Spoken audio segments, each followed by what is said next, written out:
o una fuente, quien es la que da a conocer una información, se produce el mensaje, que es obviamente el contenido de lo que queremos expresar, y sirve como mediador entre el emisor y la persona a la cual va a dirigir este mensaje, que en este caso sería el receptor.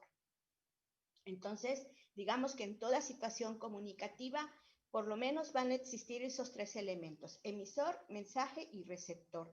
Obviamente que intervienen otros elementos, como sería el canal, es decir, el medio por el cual el proceso o la situación comunicativa se da, que puede ser un medio de comunicación, puede ser la misma voz, puede ser incluso el lenguaje no verbal o el lenguaje corporal, y que en algún momento dado es interpretado obviamente por el receptor. Entonces, digamos que el Homo sapiens, como así se le ha denominado al hombre desde hace muchísimo tiempo, nosotros como seres humanos tenemos la capacidad de poder crear signos. Y es precisamente los signos lo que nos permite en algún momento dado representar, ¿no? Y poder entonces definir en este caso la capacidad que nosotros tenemos como especie humana para crear medios que vienen a sustituir, digamos, una realidad objetiva, ¿no? Entonces, ustedes pueden ver en las empresas que utilizan logotipos o imagotipos o isologos, ¿no? O anagramas o monogramas o emblemas o escudos para hacerlos diferentes dentro de un mundo de marcas. Pero de igual manera, nosotros hemos creado esa capacidad creativa que tiene el hombre para digamos, crear elementos que funcionen y que sean equivalentes a la comunicación, ¿no? Entonces, estos elementos pueden ser sustitutos de algo que nosotros llamamos signos o señales. Entonces, nosotros estamos rodeados de signos, por donde veamos hay signos, ¿no? Entonces, es muy importante saber cómo funciona, digamos, esta capacidad exclusiva que tiene la especie humana. Ahora bien, si nosotros nos preguntáramos, ¿cómo puede un objeto sustituir a otro y servirle de signo? ¿Ustedes qué responderían? ¿Cómo un objeto puede sustituir a otro y que esto represente, por ejemplo, algo? ¿Alguien que quiera contestar la pregunta, por favor?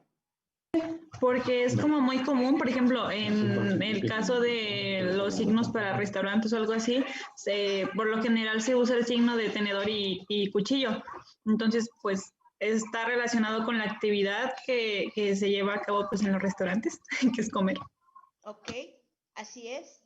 Entonces, aun cuando aceptemos que la equivalencia entre ambos objetos, digamos, lo que queremos representar y lo que se representa, se funda precisamente en esto que nosotros le llamamos representación.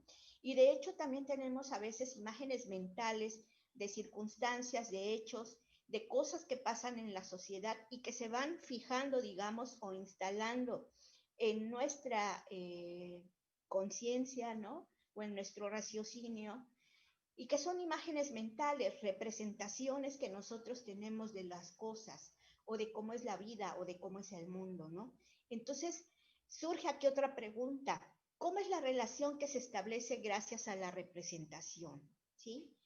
Por ejemplo, ahorita, pues a lo mejor dentro de unos días ustedes empiecen a adornar su casa, pongan su árbol, pongan a lo mejor luces, pongan quizás un Santa Claus, ¿no? Renos, coronas, y ustedes de alguna otra manera van a hacer una representación de lo que para ustedes implica la Navidad o las fiestas decembrinas, ¿no? Entonces, en este caso, ustedes van a llenar o decorar su casa de muchas representaciones.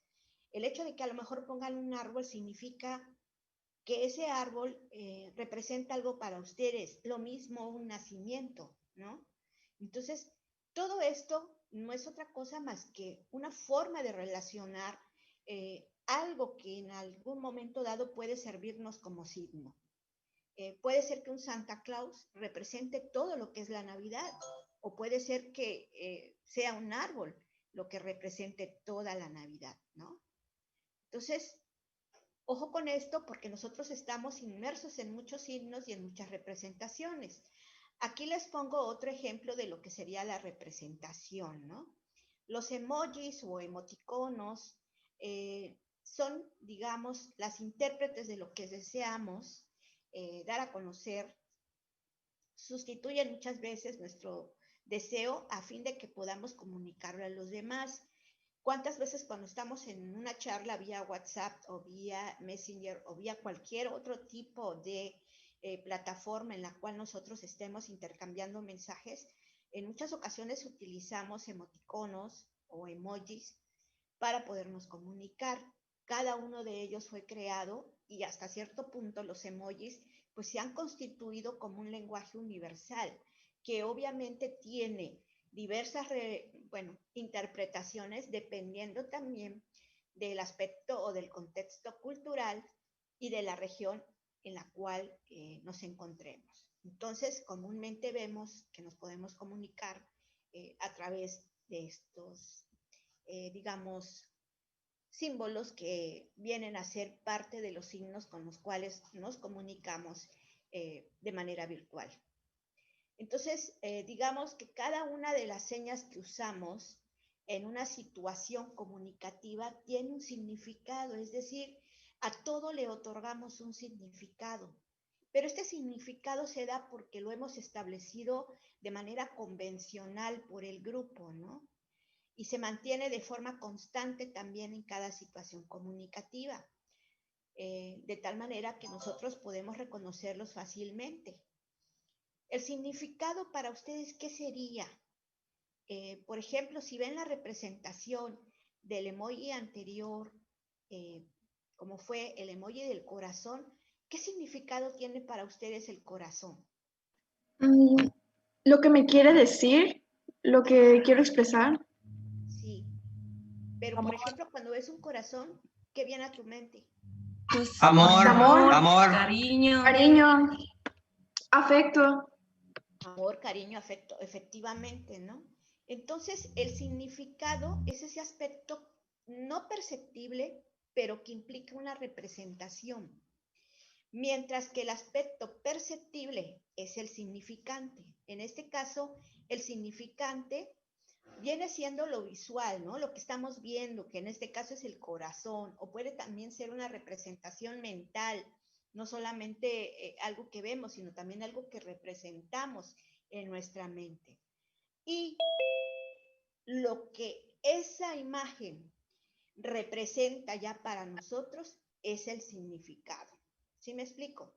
Entonces el signo está relacionado por estas dos partes, ¿no? O estas dos caras. Por un lado está el significante, que es la representación de lo perceptible, y por otro lado está el significado, aquello que le otorgamos, ya sean las cualidades, ya sean las virtudes, ya sean, pues digamos, todo aquello que cuando vemos algo o cuando nos dicen de algo, inmediatamente sabemos de qué se trata. Entonces, digamos que estas dos facetas del signo se necesitan mutuamente, ¿no? ¿Para qué? Para que cualquiera que sea el elemento que se escoja para sustituir una realidad dada, pues pueda ser representada por un signo, ¿no? Ustedes, por ejemplo, el día de mañana, pues a lo mejor en alguna de las experiencias educativas les encargan que hagan una campaña de publicidad y les van a decir, tienen que crear su identidad gráfica, ¿no? Entonces, esto lo van a hacer ustedes quizás, pues para algo, ¿no? Y ustedes van a tener que ver de qué manera crean, adicionando elementos que vayan a representar algo común para todos y que tan solo verlo ya sepamos de qué se trata, ¿no? Entonces, a veces lo que hacemos es que estos, pues digamos, estos elementos que son parte del signo y que vienen a representar una realidad dada, pues digamos que puede ser igual o tener el mismo significado para personas que viven en alguna región, pero puede ser que para otras signifique otra situación totalmente diferente. No sé si me explico. Hace tiempo se rumoraba, por ejemplo, que las manitas que están así unidas, no sé si las han visto, pareciera que están rezando, pues decían que no era precisamente que estuvieran rezando, sino que era un chócala, ¿no? Entre dos personas. Sin embargo, pues esto va a responder según, digamos, el contexto, según la cultura y según la región, obviamente, de cada persona. Ahora, el significado viene siendo ese aspecto no perceptible de toda representación. Aparece siempre y va muy ligado, digamos, a lo que es el significante, ¿no? Estas dos facetas, como ya habíamos señalado, pues son más que nada parte de lo que sería el signo. Y lo repito porque aquí tienen un ejemplo, ¿no? Cuando decimos la palabra mesa, estamos haciendo alusión a un significante. Pero cuando vemos el significado, podemos decir que es un mueble que puede ser de madera, que puede ser de metal, que puede ser de 3 o 4 patas, que sirve para que la gente coma y, bueno, decir varias cosas. Eso sería el significado, ¿no? El significante sería la representación mental que tengo de lo que sería la palabra mesa, y el significado serían todos los atributos que le otorgo a la palabra mesa. Ambos, significante y significado, forman lo que se conoce como signo lingüístico. Bueno, en el caso de la comunicación, que ya, por ejemplo, ustedes ya tuvieron pues una noción de lo que es comunicación, yo les comentaba a pues los alumnos que a mí me tocaron en mi introducción a la teoría de la comunicación, que pues aunque la carrera se llama licenciatura en ciencias de la comunicación, pues hay estudiosos que dicen que la comunicación no es ciencia, ¿no? Que no tenemos un objeto de estudio definido, porque hacemos muchas cosas, estamos metidos en muchas áreas y no hay así como que un objeto concreto de lo que estudia o de lo que puede hacer un comunicador. La escuela, por ejemplo, ofrece 3 áreas terminales, que ustedes ya las conocen, ya a lo mejor les explicaron, una que es periodismo, otra que es comunicación organizacional y otra que son medios audiovisuales y nuevas tecnologías, que ya ni son tan nuevas y que pues obviamente a estas alturas ya están muy superadas. Sin embargo, no solamente se circunscribe la comunicación a 3 áreas. Ya con los alumnos que me tocaron, pues se dieron cuenta de que la comunicación es un campo de estudio sumamente amplio, demasiado amplio, que por eso no podemos definir exactamente qué rayos es la comunicación. Si la vemos en un sentido restringido, pues podríamos decir, pues es la transmisión de información, sí, pero lo estamos viendo desde un punto de vista lineal, como el primer modelo de comunicación que hubo, ¿no? Entonces, desde ese punto de vista, pues sí, la comunicación es transmisión de información, pero no solamente es eso, la comunicación es mucho más, ¿no? Entonces, a veces solemos definir el lenguaje vinculándolo con su función más notable, que es precisamente la comunicación. Y de hecho al lenguaje se le ve como un medio de comunicación que utilizamos los seres humanos, a diferencia, por ejemplo, de los animales, ¿no? Entonces, a veces uno se pregunta, ¿tienen los animales un lenguaje o tienen los animales un sistema de comunicación? ¿Ustedes qué opinan?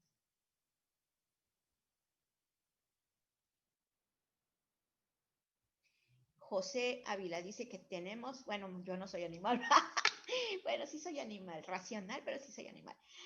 Sí, a diferencia de las otras especies, digamos que el ser humano tiene sistemas de lenguaje y sistemas de comunicación, pero los animales solamente tienen sistemas de comunicación, es decir, el mundo animal solamente tiene sistemas de comunicación, no tiene lenguaje.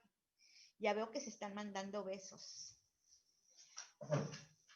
El hecho de mandarse besos, no se apenen. Implica también,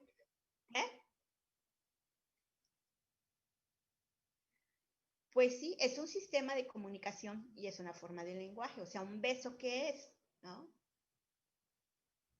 ¿Qué es un beso? Los poetas han tratado de definir lo que es un beso. ¿Por qué damos besos? Porque es la forma que podemos transmitir el amor. ¿Qué más? Pues Pero es acuérdense una... que, por ejemplo, a Jesucristo le dieron un beso y no fue precisamente por amor. ¿Qué representa un beso? Digo, ya que ¿Afecto? los vi besándose, ¿verdad? Pues, ¿qué representa un beso? ¿Cariño? Cariño. Afecto.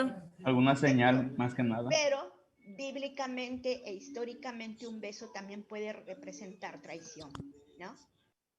Entonces ustedes deben de tener presente esto, que a veces todas las representaciones que hacemos pueden tener diferentes connotaciones, ¿no? O percepciones. Entonces hablábamos, por ejemplo, de los diversos sistemas de comunicación que encontramos en el mundo animal. Por ejemplo, las aves, ¿sí? Las hormigas, las abejas, que son así como que el ejemplo más recurrente. Cuando vemos que a lo mejor va a venir mal tiempo, vemos como las cucarachas y las hormigas se alocan, ¿no? O sea, así como que empiezan a salir y decimos, bueno, ¿y por qué hay tanto animalito, no? ¿Por qué hay tanto bicho? Bueno, precisamente porque están avisando que viene mal tiempo. Se ha dicho que el delfín, después del ser humano, es la especie más inteligente que hay, ¿no? ¿Por qué? Porque tiene un sistema de comunicación muy sofisticado, ¿no? O muy avanzado. Lo mismo es, como le decía yo la vez pasada a sus compañeros de introducción, que en el caso de pues, las mascotas que tenemos en la casa, les ponemos un nombre, ¿no? Si es un gato, le ponemos un nombre, si es un perro, un pollo, o lo que tengan ustedes en su casa como mascota, le asignamos de entrada un nombre. De tal manera que ese animalito, cuando ustedes llegan y les dice, por ejemplo, el mío se llama Spotty, ¿no? Entonces le digo, Spotty. Entonces mi perro viene y pues se siente aludido de que lo estoy hablando, viene, trata de hacer alguna reverencia, ¿no? Para que yo lo acaricie, se tira al piso, a que yo le rasque su panza, en fin. Hay una especie de comunicación entre el perro y yo, ¿no? Y como yo les decía, o yo me estoy aperrando o él se está humanizando, que es lo que prácticamente hacemos casi todos, ¿no?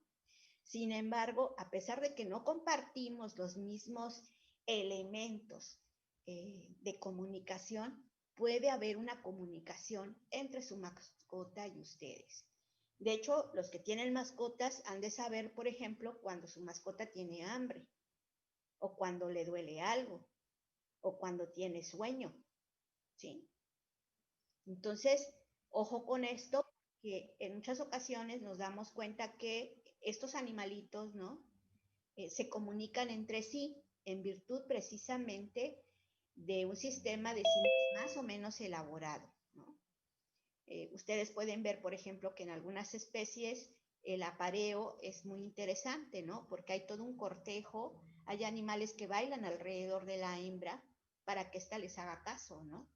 O extienden sus alas con un plumaje muy colorido para que también en este caso la hembra voltee su mirada a ese macho que está queriendo copular o aparearse con ella, ¿no? Entonces, aunque hay cosas que nos hacen diferentes, también hay cosas que nos hacen muy similares con otras especies. Bueno, tenemos aquí pues un caso muy concreto, ¿no?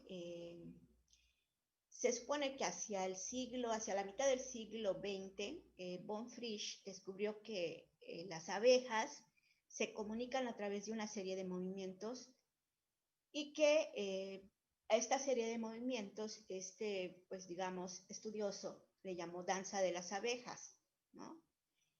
Y las abejas, pues después de que fueron observadas por von Frisch, pues se dio cuenta él de que pueden informar, por ejemplo, el tipo de comida y la localización en donde se encuentra esa comida, ¿no?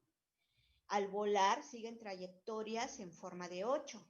Esto es algo que pues nosotros no sabíamos, ¿no? No sabemos, pero pues que gracias a estos estudiosos podemos observar que Estas trayectorias que las abejas hacen en 8 indican la distancia y la dirección del alimento, ¿no? Que emplean a veces la combinación de factores, como sería el movimiento corporal o la danza, ¿no? Con el aleteo, la vibración de sus alas, por el intercambio de la comida. Entonces, ustedes pueden ver aquí, ¿no? Cómo es que Von Frisch hizo esta representación precisamente de la danza de las abejas. Y así como las abejas, podemos observar todo el sistema de comunicación que tienen varios animales. Ahora bien, a diferencia, por ejemplo, de los animales, nosotros tenemos, pues, digamos que como seres humanos, ciertos rasgos, ¿no? Digamos que hay una noción tradicional de la facultad del lenguaje, ¿no? En el sentido de que gracias a esta facultad nosotros podemos comunicarnos de otra manera, ¿no? Es una naturaleza que nosotros tenemos y que obviamente no es compartida por otras especies, ¿no? Entonces, aunque hay, digamos, sistemas de comunicación en el mundo animal, son muy diferentes y muy distantes del lenguaje humano.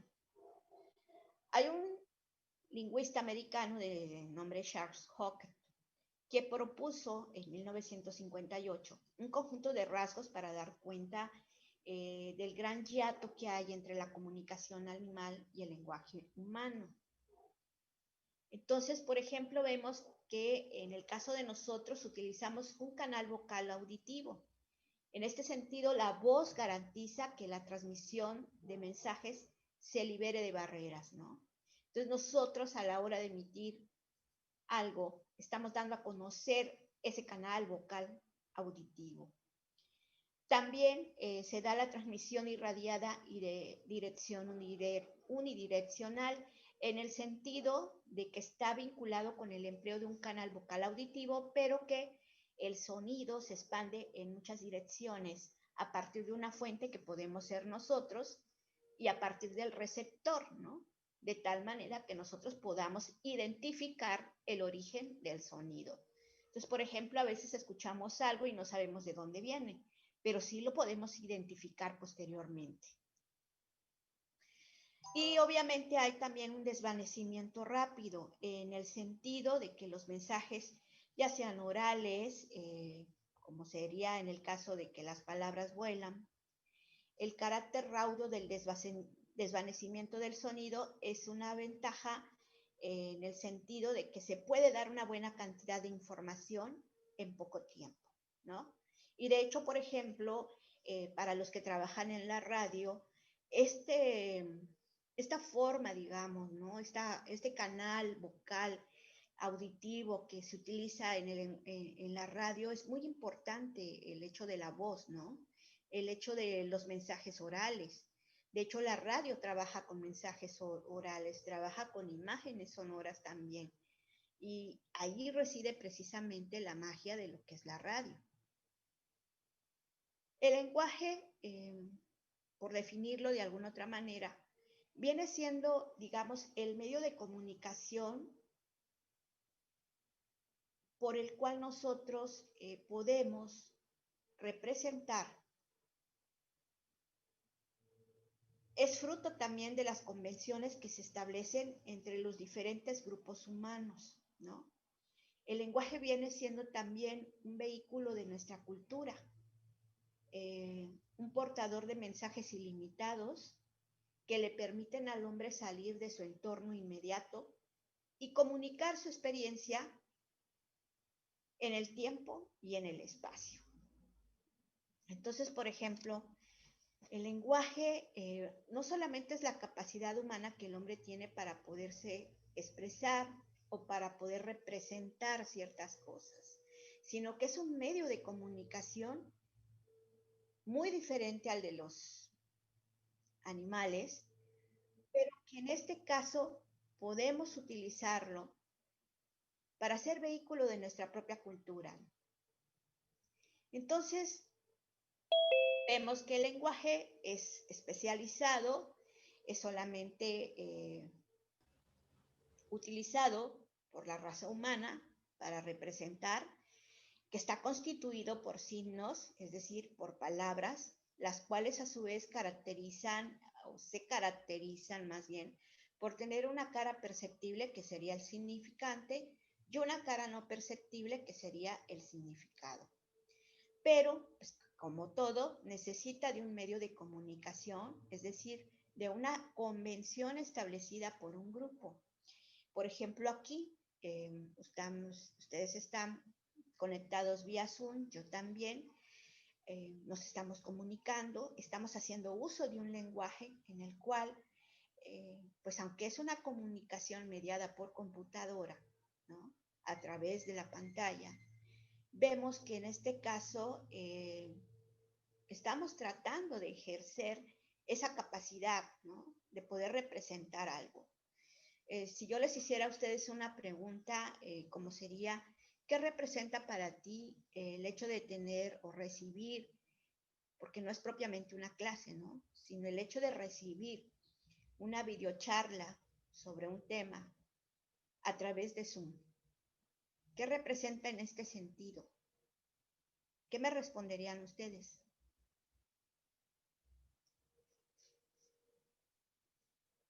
No se queden callados, chicos, hablen.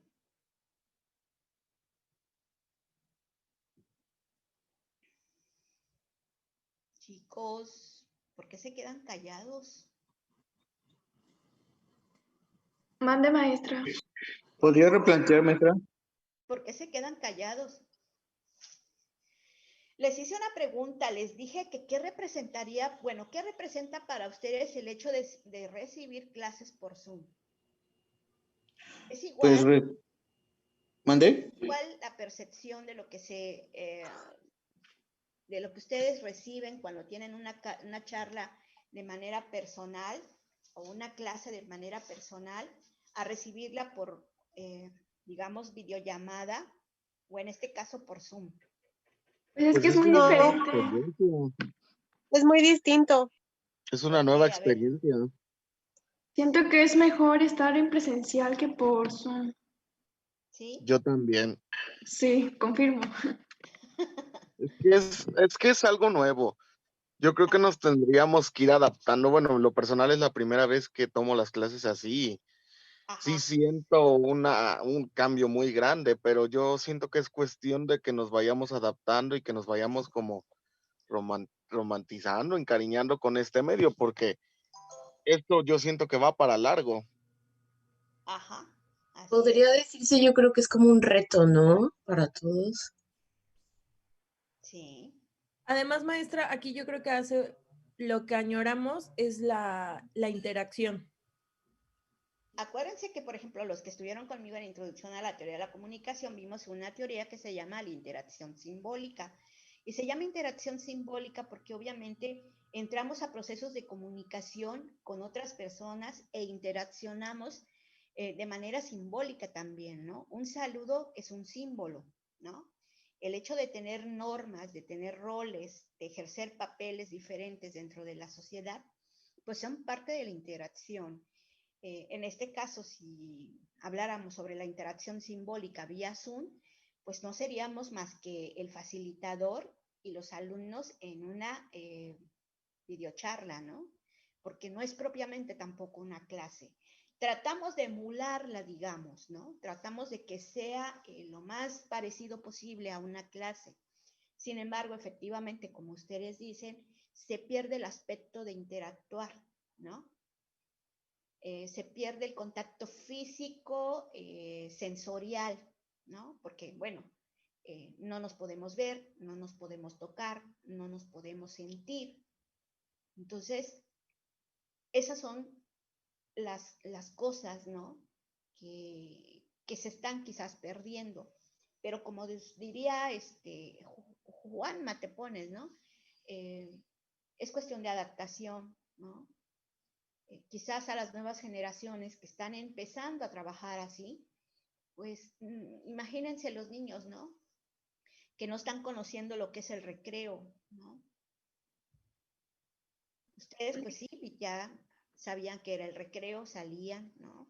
A través de la chicharra de la escuela, ya sabían en qué momento entraban y salían del recreo, pero los niños de ahora no saben lo que es eso, ¿no?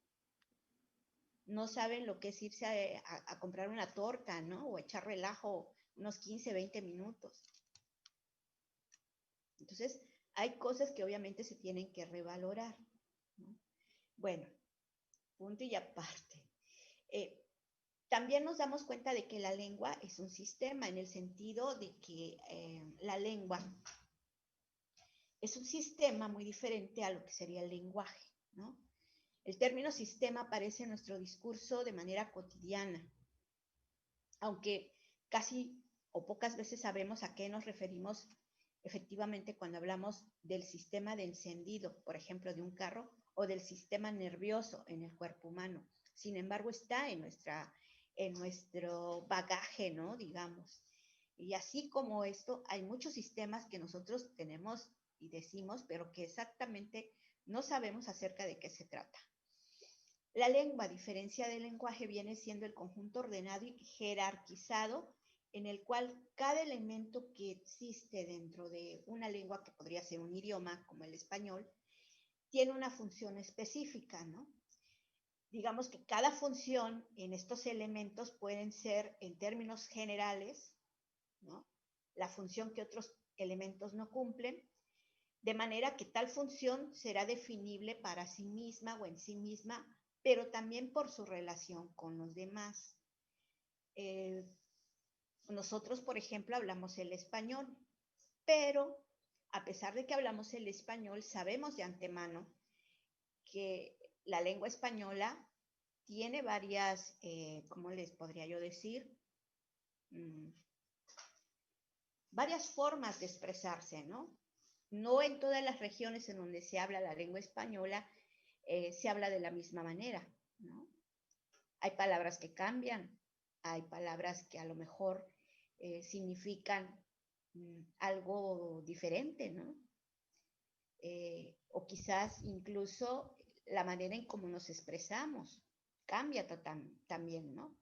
Entonces, digamos que la lengua es articulada en el sentido de que una de las características que tiene el lenguaje, que se pone de manifiesto en cada lengua, es el hecho de que todas ellas son orales o vocales, es decir, utilizamos, digamos, el aire que sale por la boca para producir sonidos. Ustedes han de recordar que en sus primeros años de la primaria se nos hablaba de los fonemas, ¿no? De que todas las palabras o todas las vocales tenían un sonido. Y así es como aprendemos en este caso a hablar o a pronunciar las palabras. Entonces, el carácter predominante que tienen, digamos, las lenguas humanas se debe precisamente a la evolución de la especie, ¿no? ¿Cómo se nos ha representado, por ejemplo, al hombre de las cavernas, que emitía gruñidos, ¿no? Así como, ¿no? Emitía sonidos para poderse comunicar, pero con el paso del tiempo, con el paso de la historia, con el paso de los años, el hombre fue articulando, digamos, sus propias palabras, ¿no?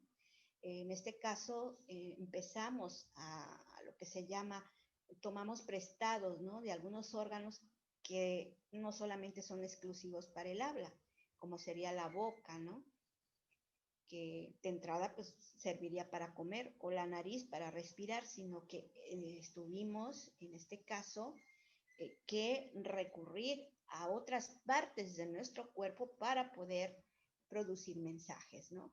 Entonces, ustedes, por ejemplo, pueden escuchar a los franceses, y los franceses son, pues, muy curiosos en su forma de hablar, ¿no? Yo no sé si alguien de aquí habla francés, pero de seguro han visto palabras francesas, y ellos, pues, utilizan mucho lo que es, incluso hasta su garganta, ¿no? Los sonidos que emiten son muy diferentes, muy distintos al español, por ejemplo, o al inglés, o al portugués. Son como que muy gangosos, ¿no? Pronuncian mucho la G y usan mucho la garganta. Así es. Sí, Gaspar.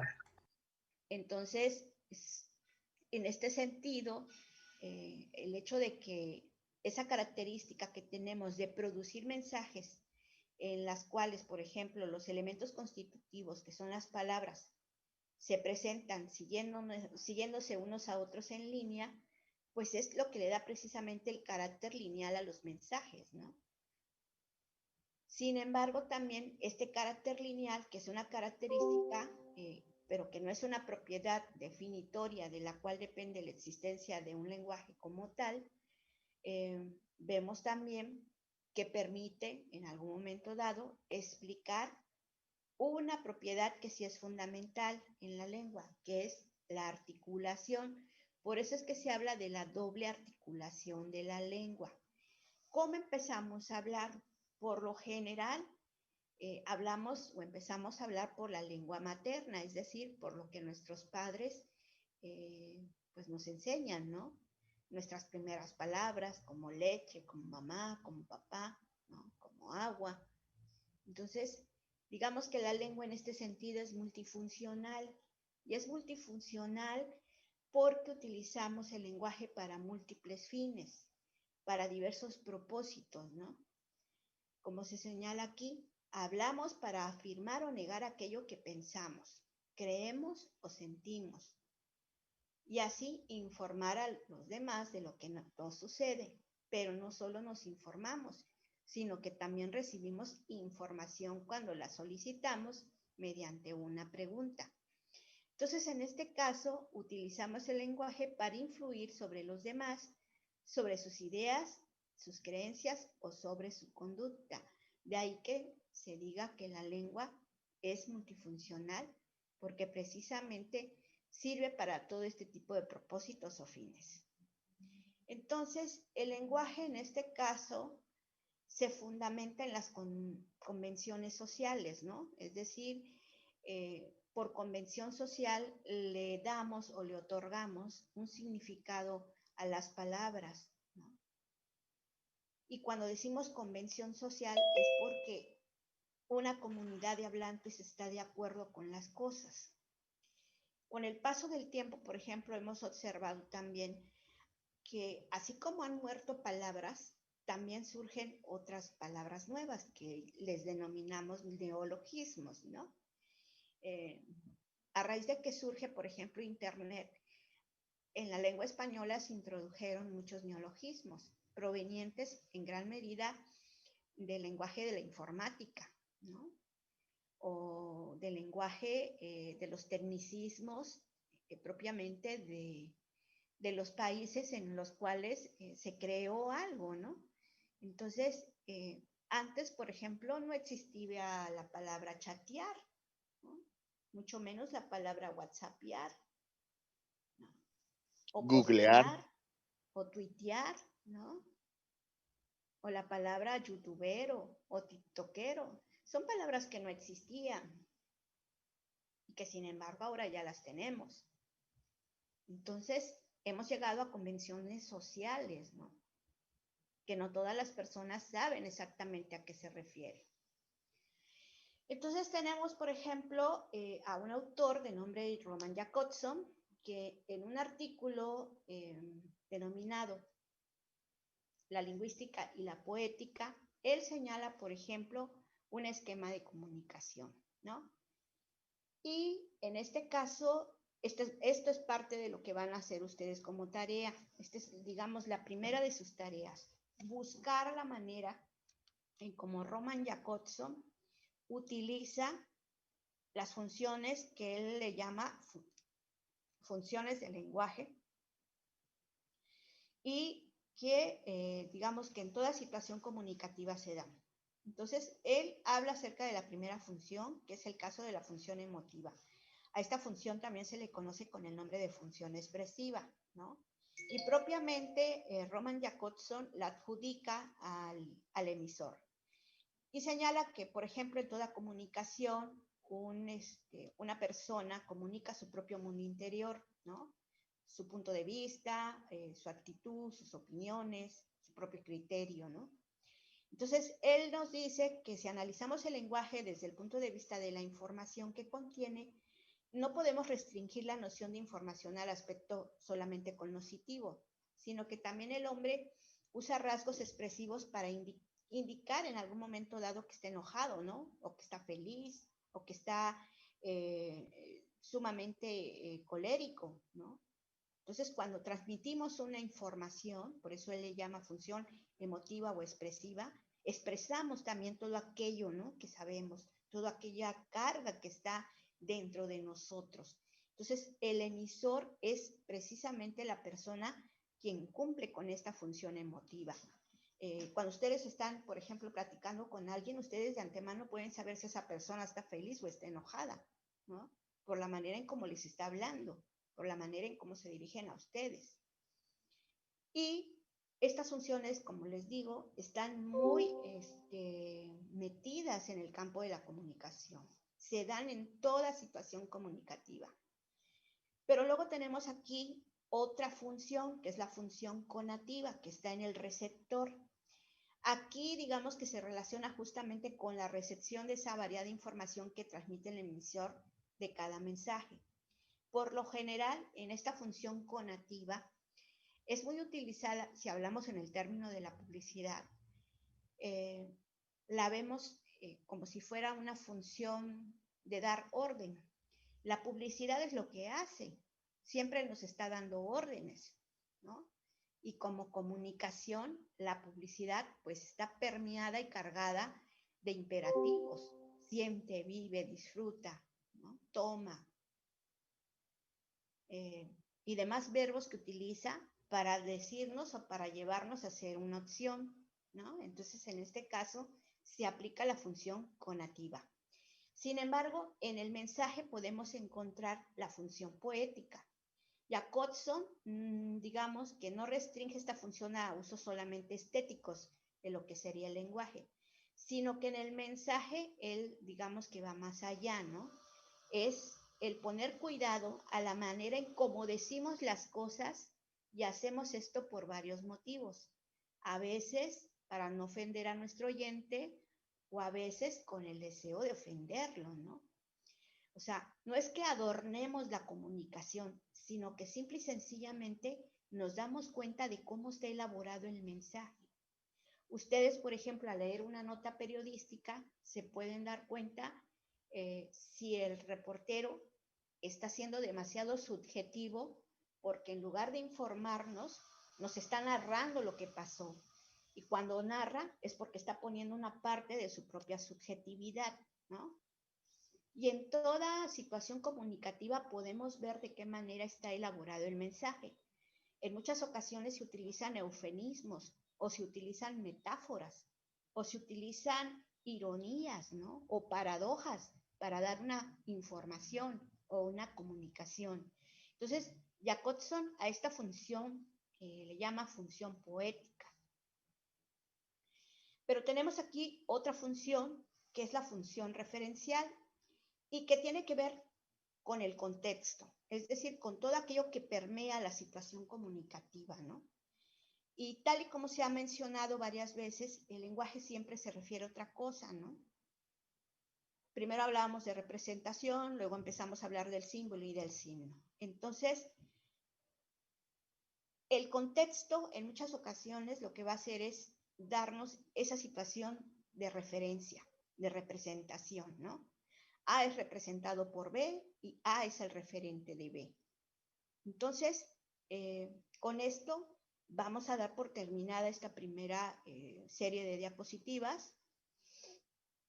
Ahorita no sé si tengan alguna pregunta.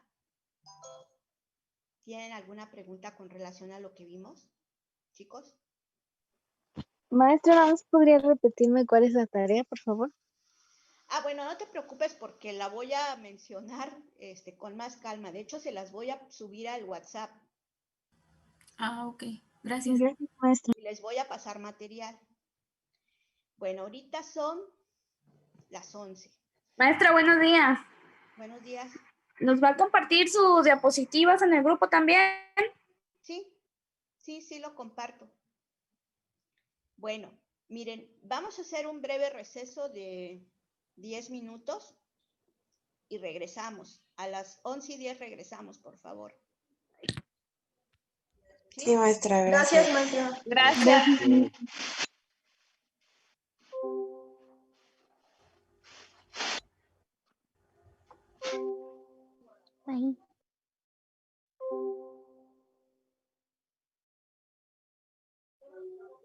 Bye.